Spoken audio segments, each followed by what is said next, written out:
তোমাকে আমি বোঝাবো ফানা কার নাম বাঁকা কার নাম, ফানা কার নাম বাঁকা কার নাম ইন্তেকালের পরে বোঝাবো। বাবার এটা বড় আশ্চর্যের বিষয়, মানুষ মরে গেলে তো তার কিছুই থাকলো না। ওরে বন্ধু শোনো, তোমার দেহই তো যখন থাকবে না তোমার কি থাকবে? তুমি যদি বাস্তবেই সত্যি কাজ করে যাও তার মূল্য তুমি কবরে পাবা, কোনো চিন্তা নাই। হযরত গোলাম আহমদ সাহেবের কালিয়ারী রাহমাতুল্লাহ আলাইহি বললেন, শোন আমার ইন্তেকালের পরে আমি তোকে এটা বোঝাবো ফানা কি জিনিস আর বাঁকা কি জিনিস, অবশিষ্ট কি থাকে আর কোনটা ধ্বংস হয়ে যায়। তো হুজুর ঠিক আছে। উনি আবার কোন এক সময় ভক্ত মুরিদকে বললেন, শোনো আমি যেদিন ইন্তেকাল করব, দেহ যেদিন ত্যাগ করব, আমার দেহটাকে তোমরা গোসল দিয়া কাফন পরায়া জানাজার জন্য তোমরা রেডি করবা, কিন্তু ইমামতির জায়গা ফাঁকা রাখবা, ইমামতি কেউ তোমরা করবা না। ঠিক সময় হয়ে গেলে ইমাম এসে নামাজ পড়িয়ে দিয়ে চলে যাবে, তোমাদের সঙ্গে কারো সঙ্গে কোনো কথা বলবে না, কোনো আলাপ আলোচনা কিচ্ছু হবে না। সে নিজেকে চেহারা রূপকে ঢেকে পর্দা করে আসবে, ইমামের জায়গায় দাঁড়াবে, ইমামতি করে চলে যাবে, তোমরা কেউ কিছু বলিও না। বাবারা ভাইরা আমার, ঠিক একদিন দেখা গেল কোন এক সময় গোলাম আহমদ সাহেবের কালিয়ারী রাহমাতুল্লাহ আলাইহি ইন্তেকাল করেছেন। ইন্তেকাল করার চারিদিকে আপনার এলান হয়ে গেল, আজকে হুজুর ইন্তেকাল করেছেন। ভক্ত মুরিদ থেকে আরো যত আপনার মনে করুন চাহনেওয়ালা ছিল তারা এসে হাজির হয়েছে। এখন আপনার কাফন দাফন করার জন্য লাশ রেডি করা হলো, কিন্তু ইমাম আর নাই। এখন ভক্ত বলছে আপনারা কেউ বিরক্ত হবেন না, সময় মতো ঠিক টাইমে ইমাম চলে আসবে, আপনারা তৈরি হয়ে যান। জামাতের জন্য মনে করুন জানাজার জন্য সবাই রেডি হয়ে গেছে, ইমামের জায়গা এখন খালি। এখন সময় দেখা যায় একজন ভদ্রলোক ঘোড়ায় চেপে আসলেন, আসার পরে সঙ্গে সঙ্গে ইমামতির জায়গায় দাঁড়িয়ে গেলেন। আল্লাহু আকবার শুরু হয়ে গেল। ভক্ত মুরিদ যে যিনি পিছনে ছিলেন তিনি বলছেন, আল্লাহ এই আওয়াজ কার, এই আওয়াজ কার? উনি বলছেন, এখন আওয়াজ তো আমি শুনছি আমারই প্রিয় মুর্শিদ, আমার গুরুর আওয়াজ, কেমন করে হতে পারে? তিনি তো ইন্তেকাল করেছেন। এখন যাই হোক, চার তাকবীরে জানাজার নামাজ শেষ হয়ে গেল। ইমাম সাহেব যেমন এসেছেন তেমনই আপনার উঠে চলে গেলেন। ভক্ত পিছন দিকে আপনার পিছন ধরলেন, দেখি কোথায় যাই বেটা। তখন আমি দেখেছিলাম 20 বছর আগেকার কথা বলছি, বড় জঙ্গল এলাকা, তার পূর্বে কত জঙ্গল ছিল। সেই জঙ্গলের মধ্যে দিয়ে যখন যায়, পিছন দিক থেকে ভক্ত মুরিদ সালাম দিয়ে বলে, হুজুর একটু দয়া করে আপনার পরিচয় দিয়ে যান, আপনি কে? তখন তিনি নিজের চেহারা থেকে চাদর হটিয়ে দিয়ে উনি বললেন, বাবা শোনো, যেটা ওখানে পড়ে আছে ওটা লাশ, ওটার নাম হলো ফানা, ওটা ধ্বংস, ওটা শেষ। কুল্লু মান আলাইহা ফান, সমস্ত কিছু ফানা হয়ে যাবে, মানে তোমার দেহটাও একদিন ফানা হয়ে যাবে, তুমি ফানা হবা না। তুমি যদি পবিত্র হও তুমি মুক্তি পেয়ে যাবা, মুক্তি পেয়ে যাওয়া মানে জান্নাতি হয়ে যাওয়া। জান্নাতি মানুষ, মুক্তি মানুষ, সে কি করে? ঘুরে বেড়ায় না? যারা জেলখানায় আছে তারা মুক্তি, তাদের জীবন মুক্তি জীবন, জান্নাতি জীবন না? যাইরে বারাত বাইরে আছে তাদের জীবন জান্নাতি, সুখী জীবন, জান্নাতি জীবন, মুক্তি জীবন। যারা জেলখানার বাইরে আমরা ঘুরে বেড়াচ্ছি, আমরা হিসাব মতো স্বাধীনতা লাভ করেছি, আর যারা জেলখানার মধ্যে আছে তাদের জীবনের কোনো স্বাধীনতা নাই। এই পরাধীন জীবন যারা কাটাবে তারাই হচ্ছে জাহান্নামী, আর স্বাধীন জীবন যারা কাটাবে তারাই হলো জান্নাতি। এগুলো বোঝা লাগবে, বুঝশক্তি লাগবে যে জান্নাতি কাকে বলে, জাহান্নামী কাকে বলে। হুজুর বলেছেন এই পৃথিবীর জীবনটা মুমিনদের জন্য জাহান্নাম। তার মানে কি আমরা কি জাহান্নামের মধ্যে, আগুনের মধ্যে হাবুডুবু খেলছি? না, মুমিনদের জীবন এই পৃথিবীর জীবনে কেমন হবে? আল্লাহর আইন কানুন বিধান মোতাবেক তারা চালাবে। মুমিনও যাবে যা বাজারে, কমিনও যাবে বাজারে, কিন্তু বাজারে গিয়ে বহু রকম বহু কিছু খাদ্য খাবার থাকবে, সব খাদ্য খাবার মুমিনের জন্য নয়। মুমিনের জীবন আল্লাহর বিধান মোতাবেক, আল্লাহর আইন মোতাবেক সে চালাবে, তা সে নিজ স্বাধীন মোতাবেক কিছু করতে পারবে না। মুমিনদের জন্য জাহান্নামীদের জন্য মানে জেলখানায় যারা আছে তারা যেমন অর্ডার ছাড়া আপনার মালিকের অধীন ছাড়া কিছু কাজ করতে পারে না, ঠিক অনুরূপ ভাবে পৃথিবীর জমিন মুমিনদের জন্য জাহান্নাম মানে হলো আল্লাহর আইন ছাড়া, আল্লাহর হুকুম ছাড়া বান্দা এক কদম চলবে না। মাঠে আল্লাহর হুকুম চালাবে, ঘাটে আল্লাহর হুকুম চালাবে, বাজারে আল্লাহর হুকুম চালাবে, আল্লাহর হুকুম মোতাবেক নিজের জীবন দিয়ে আপনার সুন্দর করে সাজাবে। এটাই হলো তার জন্য জাহান্নাম। নিজ স্বাধীন মতে যা কিছু তাই করতে পারবে না। জান্নাতি জীবন যা খুশি তাই করবে। যাদের জন্য পৃথিবীটা জান্নাত তারা যা খুশি তাই করবে, যেখানে খুশি সেখানে যাবে। কিন্তু মুমিন বান্দারা কোনো সময় নিজের জীবনকে নিজের মতো করে চালাবে না। মুমিন বান্দাদের জাহান্নাম মানে হলো আল্লাহর বিধান অনুযায়ী তারা নিজের জীবনকে চালিয়ে ইহজগতের জীবনকে ইহজগতে রেখে দিয়ে পরজগতের বাসিন্দা হয়ে যাবে। আল্লাহর রাসূল সেই কারণে বললেন, মুমিন তোমাদের জান্নাত হলো যে কবর। কবর যেমন জাহান্নাম, কবর তেমন জান্নাত। এটাও আপনাকে ভাবতে হবে। আমি শুধু জাহান্নামেরই ভয় করব কেন? আমি যদি জাহান্নামের কাজ না করি, আল্লাহ কি আমাকে ধরে জাহান্নামে ফেলবে? আর আমাকে কি জাহান্নামের জন্যই তৈরি করেছে? কখনো নয়। আল্লাহ পাক মানুষকে এত সুন্দর করে তৈরি করেছে। কোরআন মাজিদ আপনি তেলাওয়াত করুন আর পড়ুন আর বুঝুন, এই জান্নাত মানুষকে আল্লাহ পাক কোন স্থানে রেখেছে, কোন জায়গায় রেখেছেন। এখন যদি আপনি মানুষ না হয়ে অমানুষ হন, তাহলে তো আসফালা সাফিলিন হয়ে গেলেন, আল্লাহর সৃষ্টি জগতের মধ্যে সবথেকে নিকৃষ্ট বস্তু হয়ে গেলেন। সেই নিকৃষ্ট বস্তু হয়ে যদি আপনি কবরে যান, আপনি এটা নিজেই বিচার করতে পারবেন আমার অবস্থাটা কি হবে। সেই কারণে বলবো বাবারা, ভাইরা আমার, ওলিয়া উলিয়া জীবন, ওলিয়া উলিয়া গাওস কুতুব, তিনারাও পৃথিবীর জমিনে নিজের জীবন পরিচালনা করেছেন, তিনারাও সাংসারিক জীবন পালন করেছেন। কিন্তু এই সাংসারিক জীবনে সুবহানাল্লাহ তিনারা অন্যায় করে নিজের আখিরাতকে নষ্ট করেন নাই। তিনারা নিজের জীবনকে সুন্দর করে সাজিয়েছেন। সামান্য একটা ফল, যে কথাটা আপনাদেরকে বলতেছিলাম, বড় পীর আব্দুল কাদের জিলানী রাহমাতুল্লাহ আলাইহি, সুবহানাল্লাহ, মুসা জঙ্গি রাহমাতুল্লাহ আলাইহি, সামান্য একটা আপেল ফল, পানিতে ভেসে যাওয়া ফলটাকে খাওয়ার পরে নিজেকে কত বড় অপরাধী মনে করেছেন। এটা আপনি ভাবুন আগে, যে নিজেকে কত বড় অপরাধী মনে করেছেন। বাবা ফরিদউদ্দিন রাহমাতুল্লাহ আলাইহি এক কাক এসে যখন ওনাকে বললেন যে হুজুর কিছু খাবার হবে আপনার কাছে, উনি বললেন আমার দেহে যত মাংস আছে সব দিয়ে দিলাম, যা দান করে দিলাম, খেয়ে নে।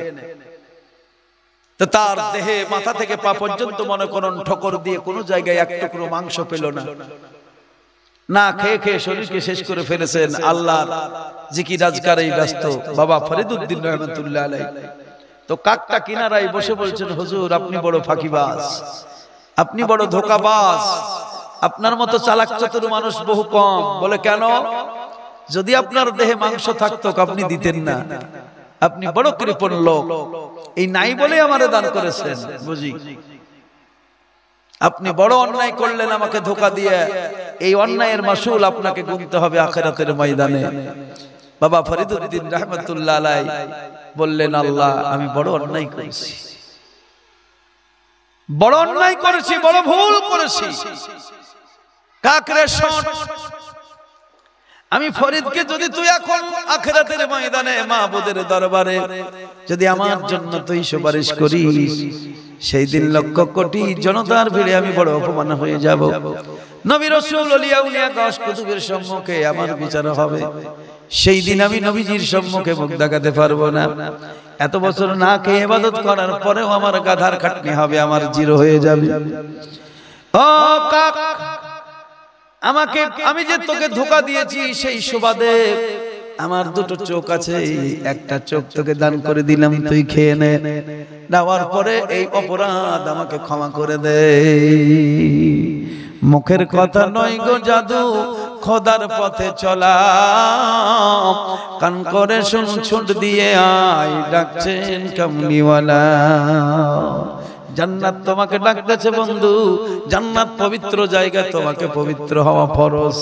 তুমি যদি পবিত্র না হয়ে মরো তাহলে জান্নাতের তুমি আশা করিও না। ভয় করিলা জাহান নামে, আরে আগুন ডরাই আমার নবীর নামে, আর তাই রব না, গেং দিতে হবে না তো, তাই রব না নিরাধামে, আগুন হবে ফুল। আল্লাহর হাবিব দয়াল নবী গো মুহাম্মদ রাসূল, জান্নাতের ওই হর পরি,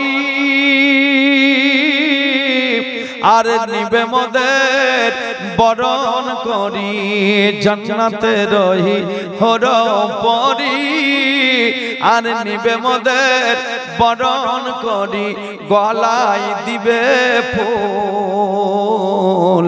আল্লাহর হাবিব দয়াল নবী গো মুহাম্মদ রাসূল, আল্লাহর হাবিব নূরের নবী গো মুহাম্মদ রাসূল, তার প্রেমেতে পরাণ মোদের রয় যেন মাশগুল।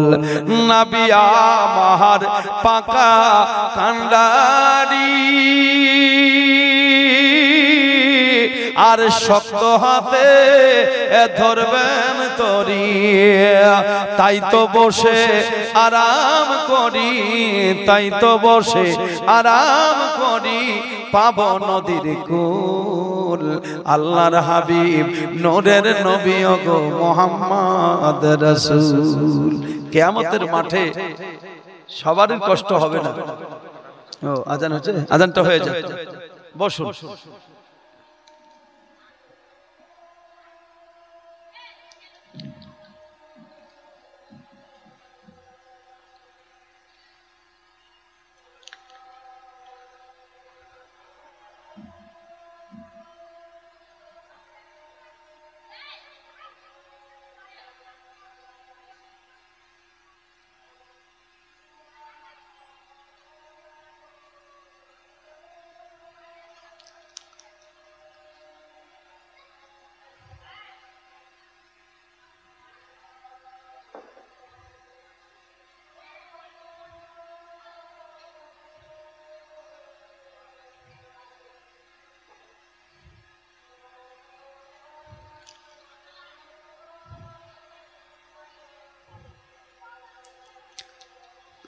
لا إله إلا الله رب العالمين إنك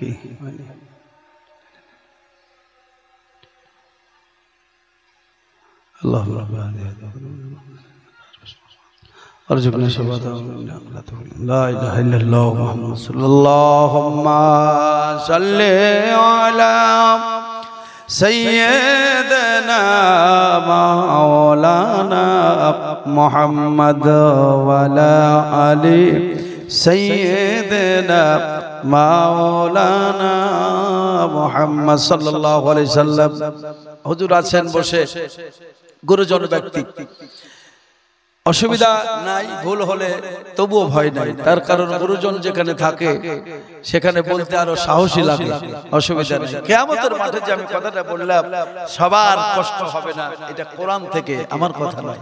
একটি আয়াত আছে, এই আয়াতের এখন বলতে পারবো না, অনেকেই ভুল ব্যাখ্যা করে। ইয়াউমা ইয়াফিরুল মারউ মিন আখিহি ওয়া উম্মিহি ওয়া আবিহি ওয়া সাহিবাতিহি ওয়া বানি, এটা কিন্তু সকল ক্ষেত্রে সকলের জন্য আয়াত নয়, এটা কাফের মুশরিক বেদিন তাদের জন্য। ইয়াউমা ইয়াফিরুল মারউ মিন আখিহি ওয়া উম্মিহি ওয়া আবিহি, সেই দিন তোমার ভাই বোন আত্মীয় স্বজন কেউ কোনো কাজে লাগবে না। আচ্ছা একটা কথা আপনি বলুন তো, যদি মা বাপ কাজে না লাগে, মা বাপের খিদমত করে কোনো লাভ হবে?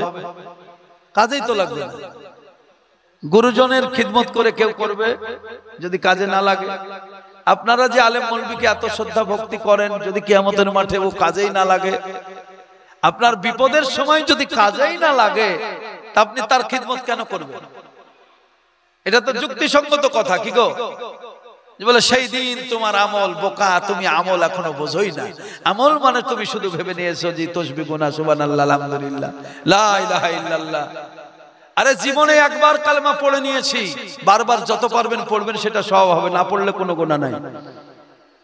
জীবনে তো আমি মেনেই নিয়েছি একবার, আমি এখন বারবার আমাকে বলতে হবে হুজুর হুজুর করতে হবে, হুজুর বলে তো মেনে নিয়েছি নাকি? এখন যদি বারবার হুজুর হুজুর করি তো হুজুরই রেগে গিয়ে বলবে গদ্দনি দিবে, তোর হুজুরের কিছু বলি, বারবার হুজুর হুজুর, আরে হুজুর তো জানি রে বাবা হুজুর, বারবার হুজুর হুজুর কিসের? তো লা ইলাহা ইল্লাল্লাহ মুহাম্মদুর রাসূলুল্লাহ একবার তো অন্তর থেকে মেনে নিয়েছি, ফরজ যেটা সেটা আমার উপর থেকে সরে গেছে।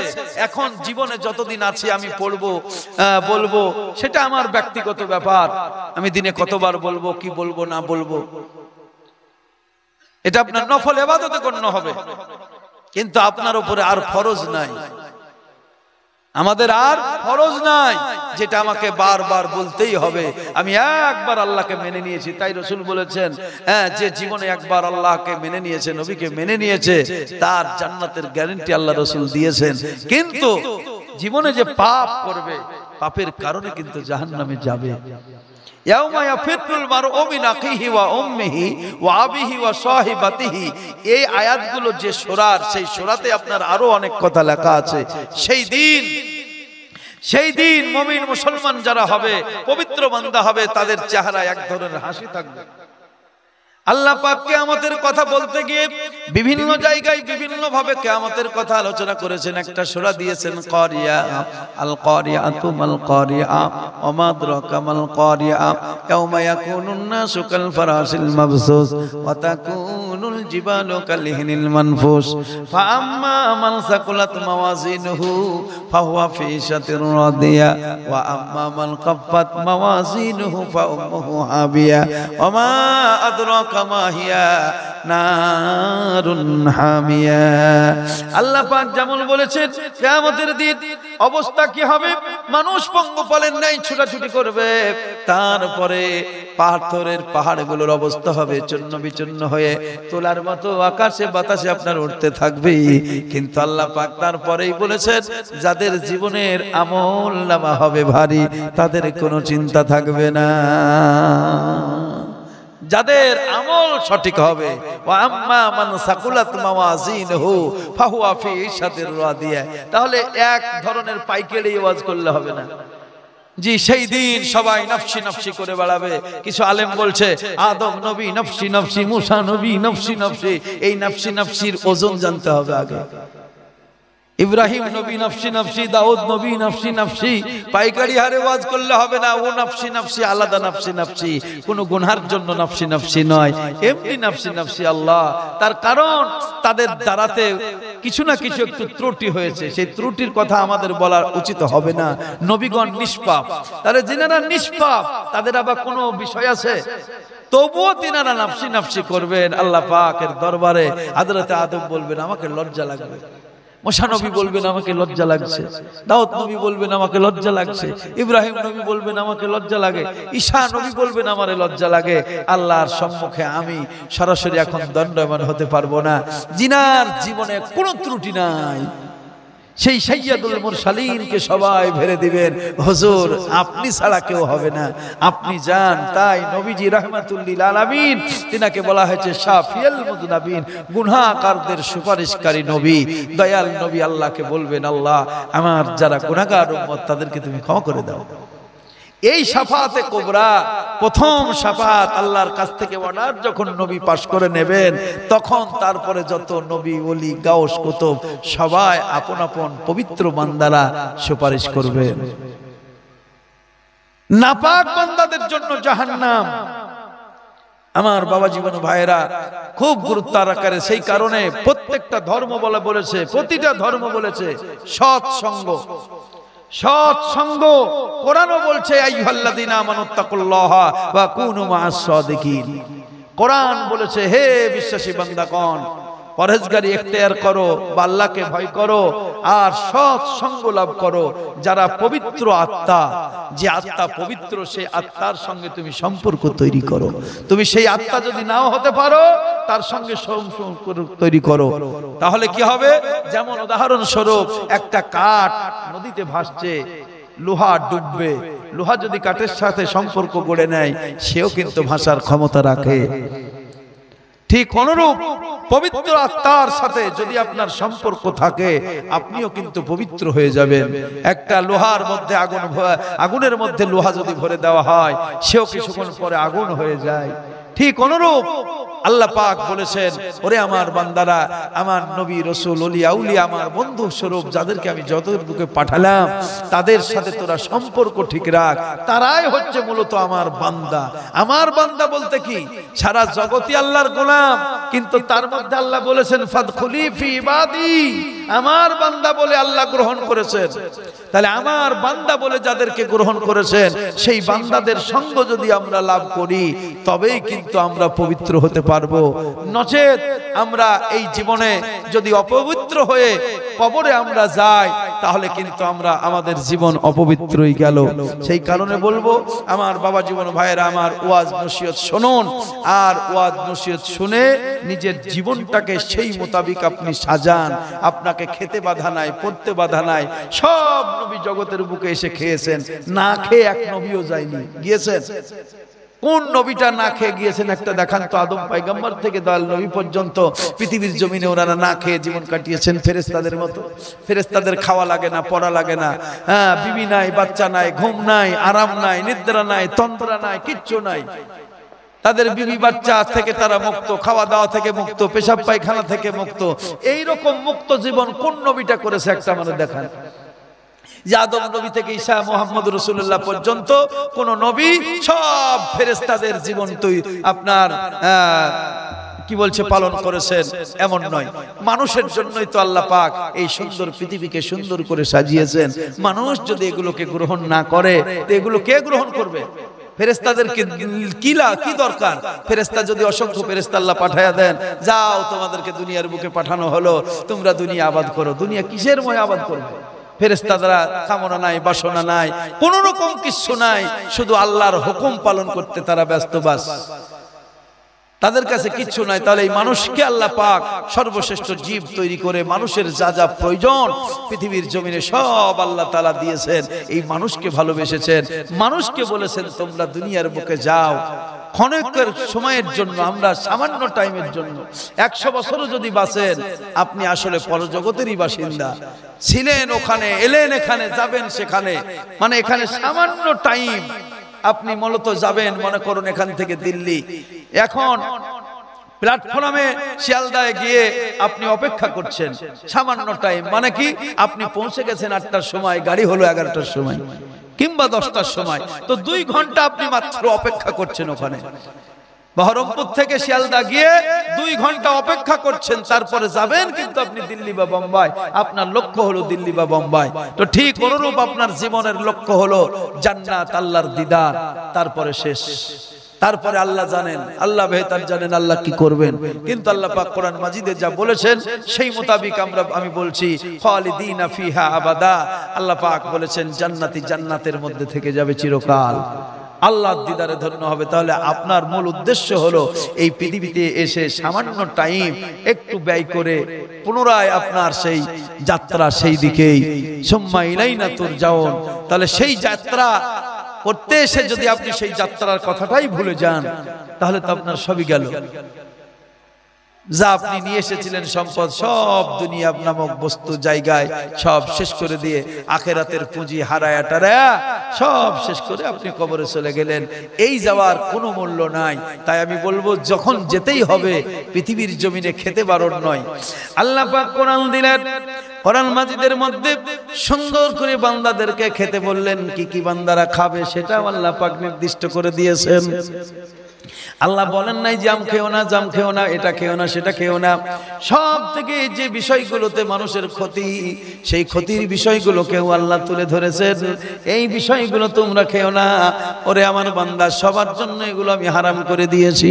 খাবে কি আল্লাহ পাক নির্দিষ্ট করে দিচ্ছেন, ইয়া আইয়ুহান নাসু কুলু ওয়াশরাবু মিম্মা ফিল আরদি হালালান তাইয়্যিবা ওয়ালা তাত্তাবিউ খুতুওয়াতিশ শাইতান ইন্নাহু লাকুম আদুউবুম মুবিন। খেতে নিষেধ করেননি আল্লাহ। আল্লাহ পাক বলছেন, ওরে আমার মানুষ, জগতের বান্দা, মানুষ নামে যারা তোমরা আছো, নাস মানে হলো মানুষ, তোমরা কুলু খাও, অশ্রাবু পান করো, তবে খাও মানে সব তোমরা খেতে লাগিও না, সবগুলো কিন্তু তোমার দেহে শুট করবে না। ফল খাও, ভিতরের শ্বাসটা তোমার চুকা যদি এখন কলা না খেয়ে, কলার ভিতরের মাল না খেয়ে উপরের ছিলকা যদি খান, আপনার দেহে শুট করবে সরাসরি? হ্যাঁ, আবার সেগুলোকে আমি দেখেছি সে শিউলিতে লেবুর খোসা, কলার খোসা, আরো কত কি খোসা সব ঠিকঠাক করে ওকে আচার বানায় খাওয়াচ্ছে। আপনি আচারের মধ্যে বিভিন্ন ধরনের কিছু পাবেন, লেবুর খোসা পাবেন, আরো কত কিছু খোসা, যেগুলোকে আচার তৈরি করে আবার আপনাকে খাওয়ানো হচ্ছে। কিন্তু সরাসরি এখন লেবুর ভিতরের রস না খায়া যদি আপনি এখন খোসা খান, আপনার কিন্তু হজম হবে না, তাতে আপনার শরীর নষ্ট হবে। আল্লাহ পাক বলছেন, বান্দারে খাও, তোমাদের জন্য যেগুলো আমি হালাল করেছি, যেগুলো জীবন মাটি থেকে উৎপন্ন হয়, আর সেগুলো হলো হালাল, যেগুলো তোমরা পবিত্র মনে করবে, যেগুলো পাক পবিত্র করেছি সেইগুলো তোমরা খাও। খেতে আমার দুনিয়ার বুকে বাধা নাই, কিন্তু তোমরা শোনো, ওয়ালা তাত্তাবিউ খুতুওয়াতিশ শয়তান, শয়তানের পায়রবি তোমরা করিও না। ইন্নাহু লাকুম আদুউম মুবিন, কেননা শয়তান হচ্ছে তোমাদের প্রকাশ্য চিরশত্রু। এই শত্রু, এই দুশমন তোমাদেরকে বিভিন্ন ধরনের জায়গায় নিয়ে যাওয়ার চেষ্টা করবে, অখাদ্য কুখাদ্য খাওয়ানোর চেষ্টা করবে, আজে বাজে জায়গায় তোমার জীবনটাকে নষ্ট করার চেষ্টা করবে। সেই কারণে আমি বলছি, আল্লাহ তোমরা পায়রবি যদি করো, আমার রাসূলের পায়রবি করো। আমার রাসূলের পায়রবি করাটাই হচ্ছে আমার পায়রবি কইরা। কুল ইন কুনতুম তুহিব্বুনাল্লাহ ফাত্তাবিউনি ইউহিব্বুকুমুল্লাহ ওয়া ইয়াগফির লাকুম যুনুবাকুম আল্লাহু গফুরুর রহিম। আমার ভাইরা, বাবারা, তাই সাহাবায়ে কেরাম নবীজি যেভাবে বললেন সেইভাবে নিজের জীবনকে আপনার চালিয়েছেন, জীবনকে পবিত্র করে পৃথিবীর জমিন থেকে বিদায় হয়েছেন। আমরা এখন বর্তমান সময়ে আমাদের আলেমের অভাব নাই, বক্তার অভাব নাই, বক্তব্যের অভাব নাই, নসিহতের অভাব নাই, শুধু আমাদের নসিহত মোতাবেক নিজের জীবনকে চালানোর অভাব, নিজের জীবনকে চালানোর অভাব। আর আমরা নিজের জীবন কিভাবে পাক ও পবিত্র হবে, কিভাবে আমরা পরজগতে পরিত্রাণ পাবো বা আমাদের মুক্তি জীবন আমরা পাবো, এ ওয়াজ নসিহত তো নাই, এত নাই। শুধু এখন ঝগড়া ঝামেলা মারামারি, কিভাবে কিভাবে ধর্মকে আপনার আলাদা করা হয়, কিভাবে নিজের দল বাড়ানো হয়, এই সমস্ত বক্তব্য তো আপনার ইউটিউব চ্যানেলে এক ধরনের এক শ্রেণীর আলেম ওলামারা ফিতনা ছাড়া কোনো বক্তব্যই নাই। আপনি দেখবেন আবু জাহেলকে এতদিন সবাই জানলো নবীর বিরোধিতা করার জন্য কাফের। আবু জাহেলের বংশধর আবু জাহেলকে এখন মুসলমান সাবেত করার জন্য লেগেছে। এখন মানুষ পবিত্র কিভাবে হবে সেই বিষয় ভাববে না, এখন ভাববে আবু জাহেলকে এতদিন জানতাম কাফের, আর এই তো মৌলভী সাহেব বলছেন মুসলমান। আবু জাহেলের তো ঈমান ছিল, আবু জাহেল তো ঈমানদার, আবু জাহেল তো হাজী সাহেব। এখন এই আলোচনা করবে। এই ফিতনাবাজ, আল্লাহ রাসূল বলেছেন কিয়ামতের আগে ফিতনা সৃষ্টি হবে। তো ফিতনা কিসে থেকে সৃষ্টি হবে? আমেরিকা থেকে, লন্ডন থেকে, জাপান থেকে না, এই ধর্মের নামে ডাকাতদের কাছ থেকে, যারা মাথায় টুপি পরে থাকবে, নিজেকে আলেম দাবি করবে, বিরাট বড় পণ্ডিত মনে করবে, তারপরে ইংরেজি ভাষায় কি বলছে, স্কলার না কি বলছে, ইংরেজি তত জানি না, স্কলার দাবি করবে। এক মূর্খ বলছে নবী তো লেখাপড়া জানতেন না, উনি ছাগল চড়া মাস্টার ছিলেন, রাখাল। বলুন আস্তাগফিরুল্লাহ, নাউজুবিল্লাহ। কোরআন পড়, নবীর ডিগ্রি কি আছে আগে জান। শোনা বক্তা শুনে বক্তব্য রেখে লাভ নাই, জেনে বক্তব্য রাখো। নবী কবে দুনিয়ার মুখে ছাগল চড়াতে এসেছেন, না গরু চড়াতে, না মানুষ চড়াতে, না কি করতে? কোরআন পড়, সূরা জুমা পড়, তাহলে বুঝতে পারবি নবীর ডিগ্রি কতটা ছিল। মূর্খ, কোরআনে লেখা আছে, তুই দেখ। তুমি সামান্য MA পাস করে তুমি ভাবছো বিরাট বড় ডিগ্রি। বলছে আমরা তখন ডিগ্রি বিশাল ব্যাপার, নবীর তো ডিগ্রি কিছু ছিল না। নবীজির ডিগ্রির নাম হলো রাহমাতুল লিল আলামিন। নবীর একটা ডিগ্রি হলো, আল্লাহ পাক বলছেন নবী গো আপনাকে আরসালনাকা ইল্লা রাহমাতাল লিল আলামিন, সারা বিশ্ব জগতের জন্য আপনাকে রহমত করে আমি পাঠিয়ে দিলাম। নবীজির একটা ডিগ্রির নাম হলো রহমত, নবীজির একটা ডিগ্রির নাম হলো ইয়াসিন, নবীজির একটা ডিগ্রির নাম হলো তহা, নবীজির ডিগ্রির নাম মুজাম্মিল, নবীজির ডিগ্রির নাম মুদাসসির, নবীজির ডিগ্রির নাম নূর, নবীজির ডিগ্রির নাম হলো উম্মি। কোরআন মাজিদে সূরা জুমাতে নবীকে উম্মি বলা হয়েছে। এই মূর্খ জাহেল বলছে নবী তো উম্মি, মূর্খ ছিল, বোকা। নবী মূর্খ ছিল না, নবীর সমাজ মূর্খ ছিল।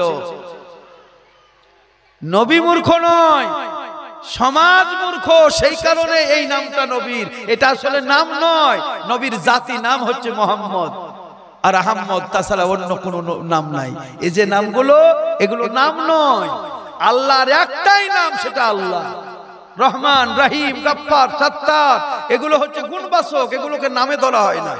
এগুলো মানুষকে বোঝানোর জন্য নাম বলা হয়। রহমান আল্লাহর নাম, রহিম আল্লাহর নাম, সত্তার আল্লাহর নাম, জব্বার আল্লাহর নাম, এগুলো নাম নয়। আমার একটাই আমার বাপ নাম রেখেছে এজাহারুল হক।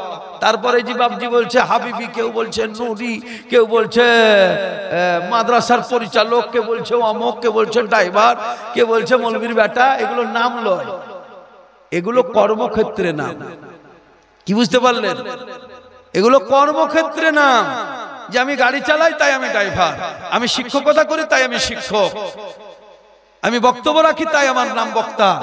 আসলে বক্তা আমার নাম নয়, আসল নাম হচ্ছে, বাস্তব নাম হচ্ছে এজাহারুল হক। বাদবাকি নামগুলো গুণবাচক নাম, তো ওগুলো নাম নয়। নবীজির নাম যে আপনার ইয়াসিন, তহা, এগুলো গুণবাচক, নবীজির গুণের ক্ষেত্রে সেগুলো হয়েছে। তারপরে নবীজিকে উম্মি বলা হয়। নবী মূর্খতার কারণে নয়, নবীর সমাজ ছিল মূর্খ। যে সমাজের আপনি ডাক্তার, এই যে আমার ডাক্তার ভাই যেমন সামনে আছে, এখনো যদি মানুষের ডাক্তার না হয়ে পশুর ডাক্তার হতো তো ওকে কি বলতো লোকে?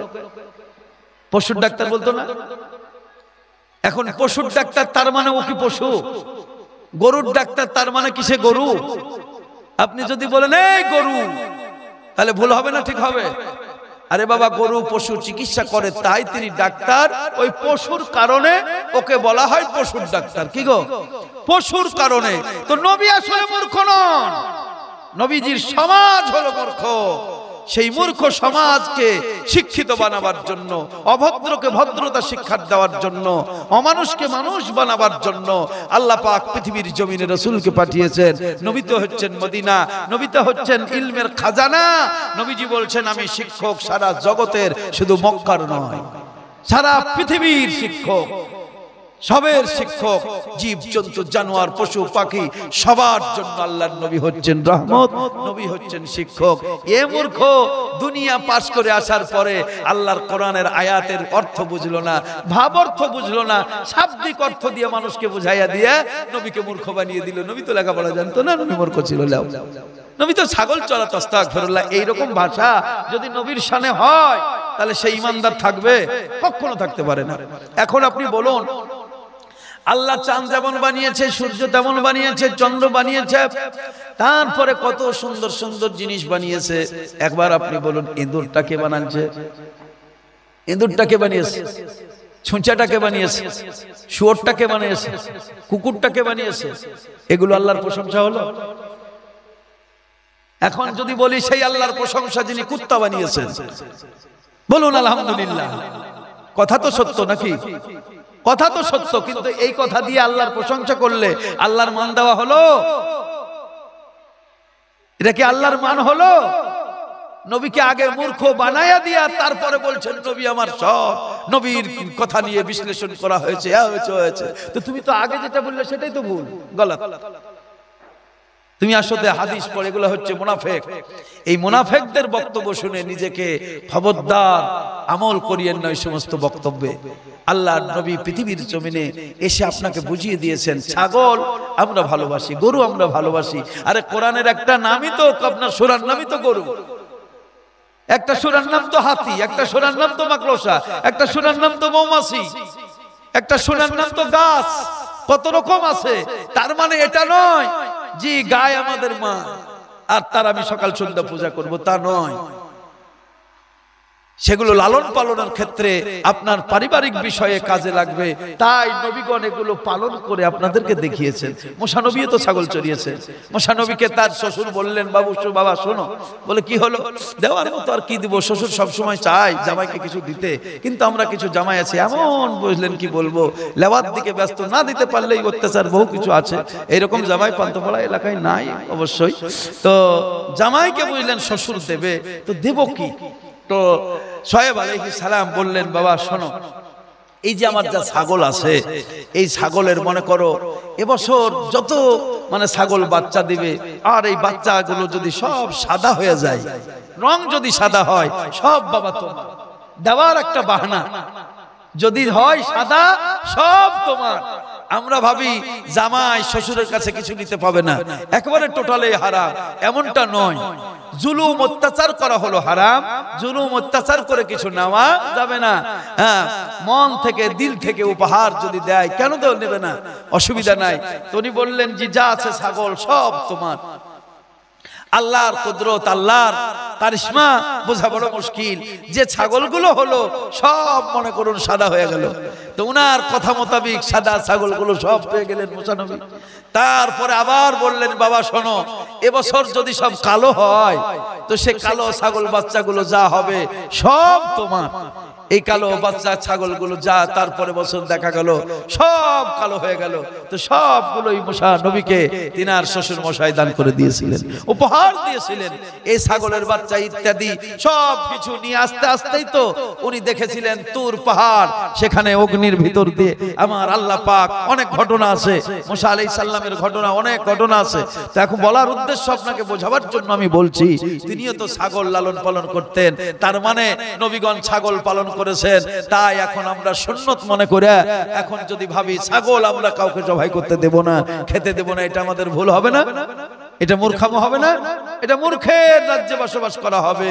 ভাইরা আমার, বাবারা আমার, বরং আপনাদেরকে আমি বোঝাচ্ছি যে নবী রাসূলগণ পৃথিবীর জমিনে এসেছেন, তিনারা মানুষকে শিক্ষা দেওয়ার জন্য, মানুষকে অসৎ পথ থেকে সুপথে নিয়ে এসে দাঁড় করিয়ে জীবিকা অর্জন করা শিখিয়েছেন। তোমরা অপথে, কুপথে, তারপরে মানুষ ঠগিয়ে নিজের জীবনকে তোমরা চালায়ও না, বরং আল্লাহর জমিনে কোনো জিনিসের অভাব নাই। আল্লাহ পাক পৃথিবীর জমিনে মানুষের জন্য কোনো জিনিসের অভাব রাখেন নাই। আপনার শুধু ভাবনা চিন্তার অভাব। সঠিক ভাবনা চিন্তা করে সঠিক আপনি কাজ করুন, আল্লাহ পাক আপনার রুজিতে বরকত দেবে। হালালেই রুজি আছে বরকত, হারামে একটুকু বরকত নাই, হারামে বরকত নাই। আপনাকে উদাহরণ দিয়ে আমি বোঝাই। আমাদের এই গ্রামে পান্থপাড়া গ্রামে আমি বলি, মনে করুন কুকুর অনেকগুলো আছে, ধরে নেন 100টা কুকুর আছে। এখন যদি আপনাদেরকে আমি বলি 100 কুকুর যখন আছে, 10 কিলো দুধও পাওয়া যাবে। 10 কিলো দুধ পাওয়া যাবে না কুকুরের? 100টা দুহলে বের করতে পারবেন না? পারবেন না? এসব মরে গেছে নাকি রে বাবা? পাওয়া যাবে? যাবে না। আপনাকে বললাম যান, 100 কুকুর দুয়ে যদি 10 কিলো দুধ আপনি নিয়ে আসতে পারেন, 100টা কেন, গোটা এলাকা মিলিয়ে, কয়েকটা গ্রাম মিলিয়ে 10 কিলো দুধ কিন্তু বের হবে না। আর যদি বলা যায় 1 কুইন্টাল নয়, 10 কুইন্টাল দুধ, গরুর দুধ লাগবে। 10 কুইন্টাল গরুর দুধ কালকে এলাকা কুড়িয়ে 10 কুইন্টাল, তার থেকেও বেশি হয়ে যাবে। গরুর মনে করুন মাত্র 1টি বাচ্চা, কুকুরের 5টা বাচ্চা। উচিত ছিল 5টা বাচ্চা যার, তার স্তনে দুধ বেশি হওয়া, কিন্তু তার স্তনে তার বাচ্চার মতোই দুধ আছে, আর দুধ নাই। আর গরুর বাচ্চার একটা, গরুর বাচ্চাই একটা, অথচ তার স্তনে আল্লাহ পাক এক একটা গরুতে কারো মনে করুন 1 থেকে শুরু করে 20 লিটার পর্যন্ত দেয়। একটা সদস্যের জন্য এত কেন? আল্লাহ পাক বুঝিয়ে দেন বান্দারে, গরু যেমন হালাল, ছাগল যেমন হালাল, তোমাদের জন্য আমি হালাল খাবার শুধু ওই বাচ্চাটার জন্য আমি দিই নাই, তোমাদের জন্য দিয়েছি। বাচ্চাটা বাচ্চার মতো খাবে, আর বাদ বাকিগুলো তোমরা দুহে নিয়ে তোমার কাজে লাগিয়ে নাও। আল্লাহ পাক হালালের মধ্যে বরকত দিয়ে দিলেন, হারামে বরকত দিলেন না। বুঝতে পারা যাচ্ছে স্বাভাবিক যদি কিছুক্ষণ হারামে যদি মনে হয় বরকত, ওটা বরকত নাই। এই চামড়ার চোখে দেখে মনে হচ্ছে বরকত, কিন্তু আসলে ওটা জাহান্নাম, ওটা জান্নাত নয়। সেই কারণে বলবো বাবারা, ভাইরা আমার, যুবক জোয়ান ছেলেরা, ছেলের মতো ভাইয়ের মতো চাচা বাবা যারা আছেন, জীবনটাকে যেখানে রেখেছেন সেখান থেকে নিয়ে এসে সঠিক জায়গায় দাঁড় করুন। ইহদিনাস সিরাতাল মুস্তাকিম। এই মুস্তাকিম রাস্তাটা আমেরিকাতে নয়, জাপানে নয়, জার্মানে নয়, ভারতে নয়। এই মুস্তাকিম রাস্তা সারা জীবন খুঁজে খুঁজে হয়রান হয়ে যাবেন, পাবেন না। আল্লাহ পাক বলছেন সিরাতাল্লাযীনা আন'আমতা আলাইহিম গায়রিল মাগদুবি আলাইহিম ওয়ালাদ-দাল্লিন। আল্লাহ পাক বলছেন বান্দারে, এই রাস্তা সেই রাস্তা যে রাস্তায় আমার বান্দারা চলে আমার কাছে পুরস্কার প্রাপ্ত হয়েছে, আমার কাছে এনাম পেয়েছে। সেই বান্দারা যেভাবে নিজের জীবনটাকে পরিচালনা করেছে, সেইভাবে তোমরা তোমাদের জীবনটাকে পরিচালনা যদি করো, তোমরা এই সিরাতে মুস্তাকিমের উপর দাঁড়িয়ে যাবা। নারায়ে তাকবীর, নারায়ে রিসালাত, নারায়ে তাকবীর। উলামায়ে আহলে সুন্নাত। বাবারা, ভাইরা আমার, আমার যে টাইম ছিল সেই টাইম মোতাবেক আর 2-10 মিনিট একটু আপনাদের সম্মুখে আসি। বক্তা হাজির হয়েছেন, ওনার পরে পরে আমাদের বঙ্গবিহার বিখ্যাত বক্তা হযরতুল আল্লাহ মাওলানা মুফতি মোহাম্মদ জুবায়ের হোসেন মুজাদ্দিদি সাহেব রেজভী সাহেব, তিনিও আসবেন। আলহামদুলিল্লাহ, আপনারা সুস্থ মেজাজে সুস্থভাবে থাকবেন। আপনাদের ধৈর্য মোতাবেক এই জালসা চলবে। জালসা বাস্তবেই ভালো, জালসা প্রয়োজন আছে, বক্তব্যের প্রয়োজন আছে। আবার সময় আপনারা বলেন যে এই যে বাজার মেলা খেলা বসেছে, সেটারও দরকার আছে, কিন্তু অন্যায় কাজের দরকার নাই। অন্যায় ভাবে অন্যায় কাজ আমাদের যেন না করা হয়, সেইগুলাই আপনাদেরকে আমি বোঝাচ্ছি। বাবজি ভাইরা আমার, সঠিক সিদ্ধান্ত নেন। আপনার জীবন এখানে শেষ নয়। আপনি এই পান্থপাড়ার জন্যই শুধু আসেন নাই, আপনার জীবন বহুত দূর যাবে, বহুত দূর। আল্লাহর নবী বলেছেন, এই জগতে যাদের সাথে তোমাদের সম্পর্ক থাকবে, পরজগতে তোমরা তাদের সাথেই হাসর করবা। এখন আপনি ভাবুন, আপনি অন্যায় জায়গায় থাকবেন না ন্যায় জায়গায় থাকবেন? কুকর্ম করে আপনার আত্মাকে অপবিত্র করবেন, না সুকর্ম করে আপনি পবিত্র হয়ে পবিত্র জায়গায় আপনি যাবেন? পবিত্র হয়ে পবিত্র জায়গায় যদি আপনি যেতে পারেন, আপনার পরিত্রাণের অভাব নাই। আর অপবিত্র হয়ে যদি আপনি জগৎ থেকে বিদায় হন, ভাইরা আমার, পরজগতে আপনার জায়গা কোনো লাভ নাই, কোনো মূল্য পাবেন না। হ্যাঁ, মানে ভালো জিনিসের ভালো দাম ইহ জগতেও যেমন আছে, পরজগতেও তেমনই আছে। আল্লাহ পাক সেই কারণে বলেছেন, বান্দা, জান্নাত যদি তোমরা নিতে চাও, তোমরা পৃথিবীর জমিনে ভালো কাজ করো। ইন্নাবাশশিরিল লাযীনা আমানু ওয়া আমিলুস সালিহাত। আল্লাহ পাক বলছেন বান্দারে, আল্লাহ পাক নবীজিকে বলছেন, ওগো আমার নবী, তাদেরকে সুসংবাদ দিয়ে দাও যারা নিজের জীবনে ঈমান এনেছে আর ভালো কাজ করেছেন। আল্লাহ রাসূল বলছেন, পৃথিবীর জমিনে সব থেকে ভালো কাজ হলো আল্লাহর উপরে ঈমান আনা, সব থেকে নোংরা কাজ হলো শিরক করা। এই শিরকি কাজ করা যাবে না, আর ঈমান আল্লাহর উপরে রাখতে হবে, ভরসা রাখতে হবে। তাহলে আল্লাহ রাসূল বললেন কি, আল্লাহ বললেন কি, ঈমান আনো আর ভালো তোমরা জীবনের কাজ করো। ভালো কাজ দিয়ে শুরু আপনার জীবন জীবিকা অর্জন করার জন্য যে কোনো একটা ভালো কাজ আপনি জীবনের নির্দিষ্ট করে নেন, যা থেকে আপনার সাংসারিক জীবনটা চলবে। আপনি যারই কাজ করুন, আপনি মিস্ত্রি করছেন, লেবারি করছেন, তার মধ্যে দিয়ে যদি আপনি মনে করেন আপনার মিস্ত্রির কাজটাকে ইবাদতে গণ্য করব, ইবাদত হবে, নেকি হবে, আর আপনি যদি মনে করেন পাপের মধ্যে ফেলে দিব, সেই পাপের ইনকাম করে আমি সংসার চালাবো, তাও হবে। এখন মনে করুন, আপনি জানছেন এখান থেকে কাজটাতে কতটুকু টাইম লাগবে। কাজ তো আপনি জানেন, একটা লেবার একটা মিস্ত্রি সঠিকভাবে যদি দেওয়া হয়, সেইভাবে যদি দেওয়া হয়, তাহলে মনে করুন হয়ে যাবে। কিন্তু আপনি এখন ঘড়িকে ঠকানোর জন্য এই কাজটুকুই আপনি 4 দিন ধরে করছেন। আমি বহরমপুরে একজনকে দেখেছিলাম, ঠুকুর ঠাকুর করে এই যে রাগ যা ধরলো, আল্লাহ কি করে রে, এই কাজটুকু দুবারই দিলেই হয়ে যায়। ওই ঘষেই যায়, ঘষতে থাকলো, বিড়ি ধরালো, আমি বসে আছি, বিড়ি থাকলো, আবার ঘষতে লাগলো।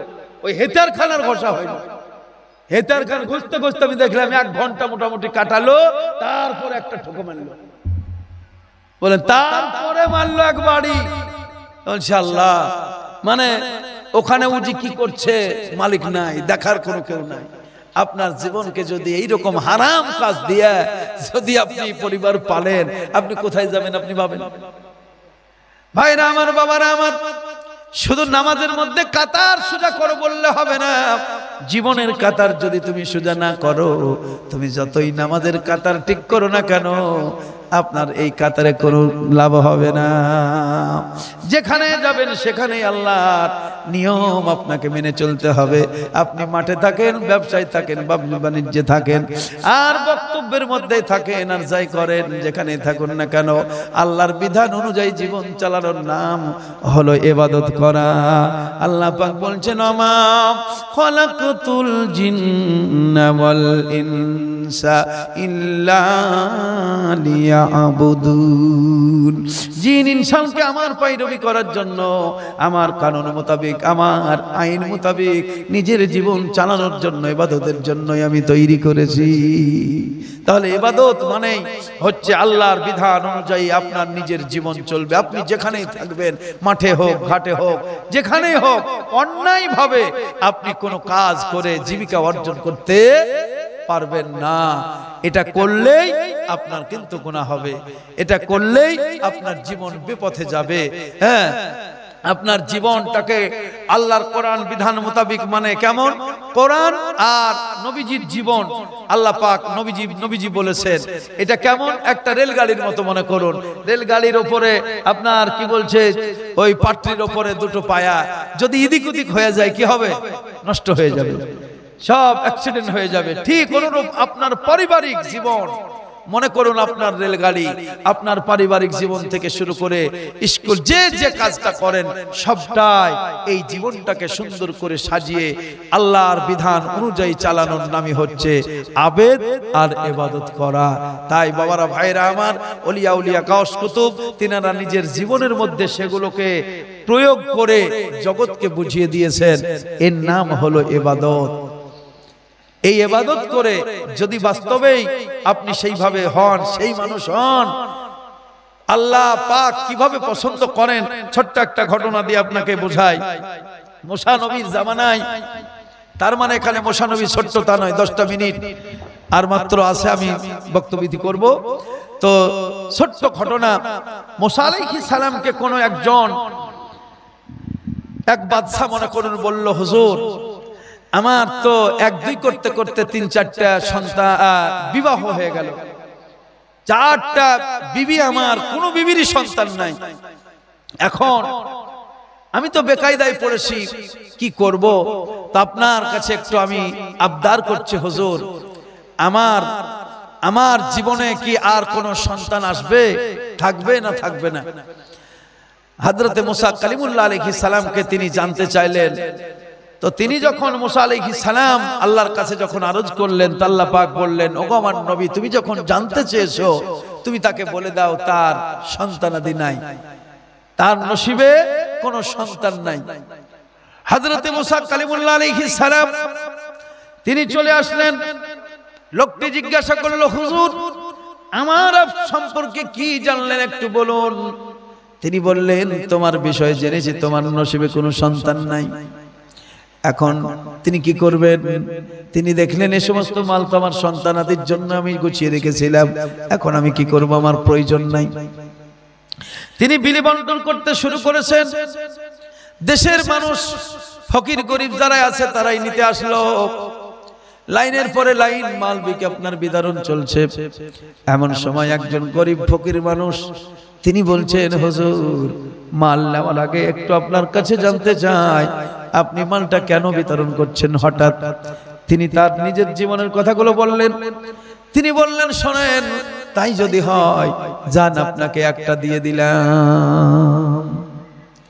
জবানে আল্লাহর ওলিয়া উলিয়ার জবানের কত ধার, আল্লাহ পাক কত পছন্দ করেন। তিনি বললেন, আমার জীবনে কোনো সন্তান হবে না। আল্লাহর ওলি বললেন, জান আমার আল্লাহর কাছে আমি চেয়ে দিলাম আপনার 6 থেকে 8টা সন্তান হবে। বলুন সুবহানাল্লাহ। এখন যাই হোক কিছু মাল বন্টন হয়ে গেছে, বন্টন করলেন, বন্ধ করে দিলেন, দেখাই যাক দোয়াতে বহু কিছু হয়। সত্যি দেখা গেল ঘুরতে না ঘুরতে বছর পরে দেখা গেল সন্তানের জন্ম হয়ে গেল। এখন সেই সন্তান নিয়ে কোলে করে আদর করতেছেন রাজা। হঠাৎ দেখা যায় মুসা কালিমুল্লাহ সেই পথে বহুত দিন পর। এখন বাদশার দিকে তাকিয়ে দেখছেন তার কোলে সন্তান। হযরতে মুসা কালিমুল্লাহ আলাইহিস সালাম আপনার শর্মিন্দা হয়ে গেলে। অনেক বিষয় ভাবার আছে, এখানে ব্যাখ্যা করার আছে। ভাইরা আমার, বাবারা আমার, যাই হোক মুসা কালিমুল্লাহকে দেখে লোকটি বলল, হুজুর আপনার কাছে জানতে চেয়েছিলাম, আপনি বলেছিলেন নসিবে কোনো সন্তান নাই, তো বাস্তবেই তার নসিবে নাই। এখন আপনার ঘরে নাই, কিন্তু কারো কাছ থেকে চেয়ে নিয়ে এসে দিয়েছেন, সেটা কি আপনার নসিব হলো? ছিল না আপনার কাছে, আমি চেয়েছি তাই আপনি এসে বলছেন ভাই আমার বাড়িতে ছিল না, কিন্তু ওর দোকান থেকে বা কারো কাছ থেকে আমি নিয়ে এসে দিলাম। মুসা নবী জানতে চেয়েছিলেন নসিবে আছে কিনা, তাই আল্লাহ পাক বলেছিলেন তোমার নসিবে নাই। শোনো, তোমার নসিবে নাই, এখন তোমাদের কি হবে? মুসা কালিমুল্লাহকে উনি বললেন, হুজুর আপনি বলেছিলেন নাই, এখন সন্তান পেলাম কোথা থেকে? মুসা নবী এখন মনে করুন শর্মিন্দা হয়ে গেলেন। মহান আল্লাহ পাকের দরবারে গিয়ে বললেন, আল্লাহ তুমি আমাকে বলেছিলে অমুক জনের নসিবে কোনো সন্তান নাই, অথচ দেখছি তার কোলে সন্তান। এখন আমি তো তোমার নবী, তার কাছে লজ্জিত হয়ে গেলাম। আল্লাহ পাক বলেন, নবী গো তার নসিবে সন্তান ছিল না, কিন্তু এলো কোথায় তুমি কি জানতে চাও? বলে হ্যাঁ। কেমন ভাবে তুমি দিলে আমাকে একটু জানাও। আল্লাহ পাক বলছেন, নবী গো জানতে যখন চেয়েছো তাহলে এবার জানো। ওগো নবী মুসা, আমি খাবার কিছু খাই বলে না, আমি যদি তোমার কাছে খেতে চাই তুমি আমারে খাওয়াবে কিনা? মুসা নবী বললেন, কেন খাওয়াবো না, তুমি যদি খাও। আল্লাহ পাক বললেন, আমার ইচ্ছা করছে একটু মানুষের ভাজা মাংস যদি পেতাম, মানুষের মাংস যদি পেতাম, ভাজা টাটকা জীবিত মানুষের মাংস, ভাজা মাংস যদি পেতাম তাহলে একটু খেতাম। আল্লাহ পাক নবী মুসা কালিমুল্লাহকে বললেন, মুসা আলাইহিস সালাম বললেন, ঠিক আছে দুনিয়াতে তো মানুষের অভাব নাই, এখন তুমি যদি খাও কেন মানুষের মাংস পাবো না? হযরতে মুসা কালিমুল্লাহ চলে আসলেন, আসার পরে মানুষের দ্বারে দ্বারে পৌঁছালেন। এক হাতে মনে করুন চাকু, এক হাতে প্লেট। এসে বলছে, ভাই বলে কি হলো? আপনার শরীরে আল্লাহ অত অনেক মাংস দিয়েছে, এক টুকরো মাংস দাও, জীবিত মাংস রান্না করব। বলে কি হবে? আল্লাহ পাক খেতে চেয়েছেন তাই খাওয়াবো। লোকে পাগল বলবে না কি বলবে বলুন? দুনিয়ার মানুষকে মৌলভী সাহেবরা অনেক কিছু চায়, অনেক কিছু পায়। এখন মানুষ যদি নিজের মাংস চায়, এটা কি কেউ দিবে না? দেওয়া সম্ভব? হযরত মুসা আলাইহিস সালাম হয়রান হয়ে গেলেন, কারো কাছে মাংস পেলেন না। শেষ পর্যন্ত এমন একজন লোকের কাছে গেলেন, যে লোকটা দুনিয়ার মায়া ত্যাগ করে দিয়ে আল্লাহর প্রেমে মশগুল হয়েছিলেন। সেই মানুষটাকে গিয়ে যেমনই বলা, মুসা নবীকে উনি বললেন, হুজুর আপনার এই কথা কেউ বিশ্বাস করবে না, কিন্তু আমি বিশ্বাস করি, আল্লাহ পাক আপনাকে বলেছেন। প্রেমিকের কথা প্রেমিক বুঝে। উনি বললেন, হুজুর এ কথা আপনার কেউ বিশ্বাস করবে না, আপনারে পাগল বলে সবাই তাড়িয়ে দেবে, কিন্তু আমি বিশ্বাস করি, যেহেতু আপনি আল্লাহর নবী, আপনি আল্লাহর রাসূল, মিথ্যা বলছেন না, আল্লাহ সত্যি আপনাকে চেয়েছে। দেন আপনার চাকু প্লেট আপনি ধরেন, এখন আপনি বলুন শরীরের কোন জায়গার মাংসটা আল্লাহ পাক খেতে চাইছে, আমি দেব। মুসা নবী বললেন, সেটা তো আমার জানা নাই, সেটা তো আমি জানতে চাইনি। পাগল বললেন, হুজুর তাহলে শুনুন, আপনাকে আর জানতেও যেতে হবে না, এখন আমি যেখানকার লাগবে যেটা খুশি সেটা আপনি দেবেন। সেই লোকটি কি করলেন, জায়গার বিভিন্ন জায়গার মাংস কেটে কেটে মুসা নবীকে প্লেট বোঝাই করে পাঠিয়ে দিলেন, আপনি চলে যান, আল্লাহ পাককে দিয়ে দেন। হযরত মুসা কালিমুল্লাহ আলাইহিস সালাম তিনি চলে আসলেন। আসার পরে আল্লাহ পাকের দরবারে হাজির হয়েছেন, আল্লাহ মাংস হাজির। আল্লাহ পাক বলছেন, নবী গো খাবার আগে আমি একটু জানতে চাই, মাংসটা কে দিল, কোথায় পেলে বলো। মুসা নবী বললেন, আল্লাহ এইভাবে ঘুরে ঘুরে আমি হয়রান, এই বান্দার কাছে এই মাংস পেয়েছি, তোমার জন্য নিয়ে এসেছি। আল্লাহ পাক বলছেন, নবী গো মাংস আমি কার কাছে চেয়েছিলাম? তোমার কাছে না, আমি পাগলের কাছে? বলে আমার কাছে। আল্লাহ বলেন, নবী মুসা, তোমার দেহে কি মাংস ছিল না? তুমি লোকের কাছে মাংস চাইতে গিয়েছিলে, আমি যখন খেতে চাইলাম তোমার মাংসের তো অভাব নাই, তুমি তো কেটে কেটে দিতে পারতে, কিন্তু তুমি যখন দিতে পারোনি, যার কাছে চাইনি সে আমার জন্য প্লেট বোঝাই করে মাংস দিয়েছে। ও নবী মুসা, তার নসিবে ছিল না, সেই লোকটার কারণে আমি আল্লাহ পাক দান করে দিয়েছি। পবিত্র আত্মাকে আল্লাহ পাক ভালোবাসে, পবিত্র আত্মার সঙ্গে সেই কারণে আল্লাহ পাক সংযুক্ত করতে বলেছেন নিজের মনকে দেহ। বাবারা, ভাইরা আমার, আত্মা পবিত্র একান্ত প্রয়োজন। এই প্রয়োজনতা যদি আপনি অবলম্বন না করেন, এটা যদি আপনি খেয়াল না করে পৃথিবীর জমিনে শুধু দেহ পরিষ্কার করতেই থাকেন, তাহলে কিন্তু হবে না। মন পবিত্রতা লাগবে, সমস্ত দিক থেকেই আমাদেরকে পবিত্র হতে হবে। আত-তাহুরু নিসফুল ঈমান, মানে শুধু বাহ্যিক রূপটা নয়, আধ্যাত্মিক ভিতরের আভ্যন্তরীণ রূপ, মন থেকে পবিত্রতা আল্লাহ পাক গ্রহণ করেন। তাই তাসদিক বিল ঈমান, ইকরার বিল লিসান, তাসদিক বিল কালব। ঈমান শুধু জবানে নয়, যে আমি বলে দিলাম লা ইলাহা ইল্লাল্লাহ, এরকম কত ঠাকুর, কত মনীষী, কত কেউ এই জবানে লা ইলাহা ইল্লাল্লাহ পড়ে না? পড়ে না? কোরআন পড়া জানে না ঠাকুররা? জানে। তার মানে সে আলেম, তাকে আপনি নিয়ে সেই ইমামতির জায়গায় রাখবেন? আমি যখন যদি এখন বেদ পুরাণ মুখস্থ করে পড়তে লাগি, তো মন্দিরে আমাকে পুরোহিত মনে করে পূজা দেওয়াতে নিয়ে যাবে? যাবে না। এটা বোঝার জন্য পড়া, আর বাস্তবে ঈমান নিয়ে আসা সেটা হলো আলাদা। সেই কারণে ইসলাম শুধু জবানকে গ্রহণ করে না ঈমানদার বলে, ইকরার বিল লিসান, তাসদিক বিল কালব। অন্তর থেকে যদি তোমার বাস্তবে আল্লাহর উপরে বিশ্বাস না থাকে, চেতনা না থাকে, তাহলে কিন্তু তোমাকে পবিত্র বলে কেউ গ্রহণ করবে না। তাই বাবারা, ভাইরা আমার, মা বোনেরা, অনেকক্ষণ অনেক কথাই বললাম, টাইমও হয়ে এসেছে। হযরত এসেছেন, উনি কিছু বলবেন, তারপরে ইনশাআল্লাহ মুফতি সাহেব আপনাদের সম্মুখে আসবেন। তো যাই হোক বাবজি, ভাই, মা বোনেরা, আমরা যেন সকলেই পবিত্রতা অর্জন করতে পারি। মন থেকে যে কাজটাই করবেন সেটা মন থেকে করুন, ভালো ভেবে, ভালোবেসে। কাউকে ভালোবাসলে মন থেকে ভালোবাসুন, ওপর ভালোবেসে, ধোকাবাজি, ধোকা দিয়ে নয়। বহু মানুষ এমন আছে ক্ষতি করার জন্য ভালোবাসে, আপনাকে ওপর ভালোবাসা দেখাবে, কিন্তু আপনার ক্ষতি করার জন্য সে ভালোবাসছে।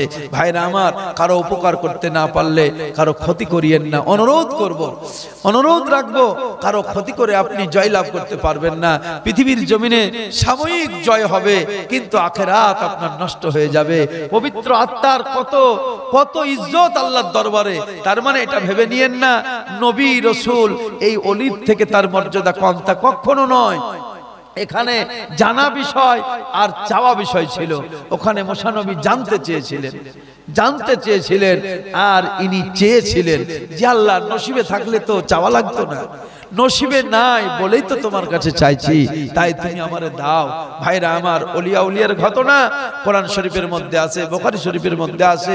মুসা আলাইহিস সালামের সঙ্গে একজন ওলি খিজির আলাইহিস সালামের দেখা সাক্ষাৎ, এর পূর্ণ ঘটনা কোরআন মাজিদের মধ্যে আছে। মুসা নবী ও হযরতে খিজির আলাইহিস সালাম একজন আল্লাহর ওলি, ওনার আধ্যাত্মিক বহু জীবন কোরআন মাজিদের মধ্যে আছে। আধ্যাত্মিক জগৎটা টোটালি আলাদা বিষয়। খিজির আলাইহিস সালামের কাছে যখন মুসা নবী পৌঁছিয়েছিলেন, তো খিজির আলাইহিস সালাম বলেছিলেন, হুজুর, আপনি আমার সঙ্গে থাকতে পারবেন না, আমার কার্যকলাপ টোটালি আলাদা, আপনার সঙ্গে মিশবে না। তিনি বলেছিলেন, আমি ধৈর্যের সাথে আপনার সঙ্গে চলাফেরা করব, আপনি কোনো কাজ করলে তাতে আমি বাধা দেব না।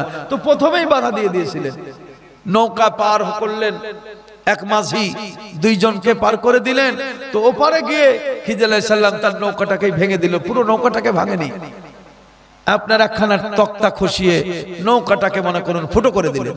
মুসা নবী তখন রেগে গেলেন, বলে, আপনার এই কাজ তো আমার বরদাস্ত করার মতো নয়। যে লোকটা আমাদেরকে এত সম্মান দিয়ে, ইজ্জত দিয়ে এপার থেকে ওপারে করে দিল, আমাদের উপকার করলো, আর আপনি ওই লোকটার ক্ষতি করলেন। এই দৃষ্টি আলাদা, ও দৃষ্টি আলাদা। উনি পরে বুঝিয়ে দিলেন যে হুজুর, আমি ক্ষতি করিনি, বরং লাভ করেছি তার। কারণ এক লোভী সওদাগর এই নদীতে আসতেছে, আর ভালো ভালো জিনিসগুলো দেখলেই টেনে নিয়ে পালায়, কারো কিছু করার থাকে না। তো এই ফুটা করে দিলাম এই কারণেই, ভাঙা নৌকা মনে করে সে আর নেবে না। তাহলে আপনি এবার বলুন এটা ঠিক করলাম না ভুল করলাম? ওলিয়া উলিয়ার জীবন ঘটনা কোরআন মাজিদের মধ্যে সুন্দরভাবে আমার নবীজি বুখারী শরীফের মধ্যে আমি পড়েছি। সাহাবায়ে কেরামকে যখন শোনাচ্ছিলেন তো হুজুর বললেন, এই মুসা আলাইহিস সালাম যদি ধৈর্য ধারণ করতে পারতেন তাহলে তোমাদের জন্য আরো অনেক কথা ছিল, কিন্তু ধৈর্য না ধরার কারণে সেখান থেকেই স্টপ হয়ে গেল, বন্ধ হয়ে গেল। এইভাবে আল্লাহ নবীজি বলেছেন যে আধ্যাত্মিক জগতের কথাও কোরআন মাজিদে হাদিসে আল্লাহ রাসূল বর্ণনা করেছেন। সে জগৎ আছে, এখন সেই জগতে পাড়ি না দিতে পারলে বাবা ওপর সাঁতরিয়ে যদি সেটাকে খারাপ মনে করা হয়, কখনো নয়। আপনারা এগুলো খুব ভালোভাবে চিন্তা ভাবনা করে চলবেন। হ্যাঁ, ওলিয়া উলিয়ার মাজার শরীফ জিয়ারত করা এটা অনেক ফায়দামান, অনেক বিষয় আছে, অনেক ফায়দা, অনেক উপকার। এখন আপনি যেটা বাহ্যিক রূপে দেখছেন সেটা কিন্তু আসল নয়। আপনি ওই রূপেই যে বাংলাদেশে আপনার কিছুদিন দেখাচ্ছিল মাজার ভাঙা, মূলত ওদেরকে জিজ্ঞাসা করা হলো ওরা কি বলছিল, ওই ছোট্ট একটা পিচকি হুজুর নাকি বলে, ওর নাম কি যাই হোক, হ্যাঁ, ও বাবা খুব লাফাচ্ছিল দেখছিলাম মোবাইলে। হ্যাঁ, বলে ওখানে গাঁজা খায়, ওখানে এই করে ওই করে ঢোল বাজায়। আসলে গাঁজা ঢোল এটা কোনো মূল ফ্যাক্টর নয়, আসলে ওরা হলো অলির বিরোধী।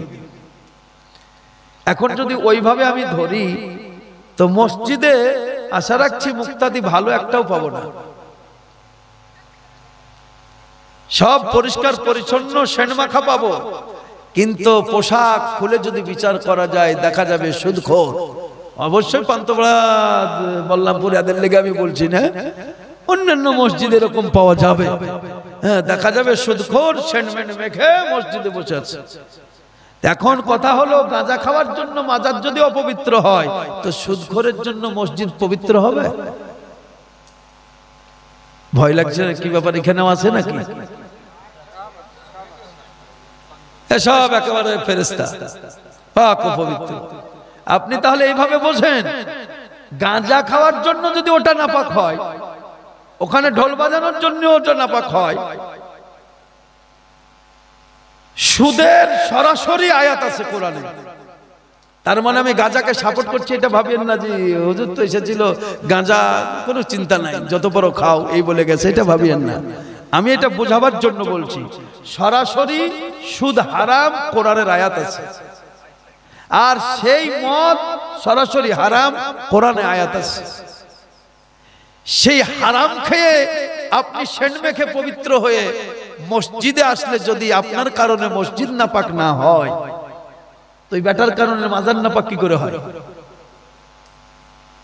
আপনি এটা একটু ভেবেছেন কোন সময়? এগুলো কোন সময় চিন্তা করেন? অপর চিন্তা করিয়েন না। ভালো মন্দ সব জায়গায় আছে। আমিও পাথর চাপড়ি যাই, গিয়েছি, আল্লাহ পাক আরো নিয়ে গেলে যাব। আমিও সেখানে দেখেছি ওই পাগলরা তো আপনার পিছনে পড়ে না, ওরা নিজের ধ্যানে পড়ে আছে, পেলে খাই না পেলে না খায়। ওরা তো একটা দিকে পড়ে আছে, আর ওরা তো পাগল, ওর পিছনে আমি কেন পড়বো? ওর পিছনে আমার তো দরকার নাই। আমি কি ওখানে মসজিদ নাই? পাথর চাপড়িতে মসজিদ নাই? যারা গিয়েছেন বলুন মসজিদ আছে না নাই? ওযুখানা আছে না নাই? কোরআন আছে না নাই? আপনি পাগল দেখতে গেলেন কেন? আপনি গাঁজাখোর দেখতে গেলেন কেন? আপনি মদখোর দেখতে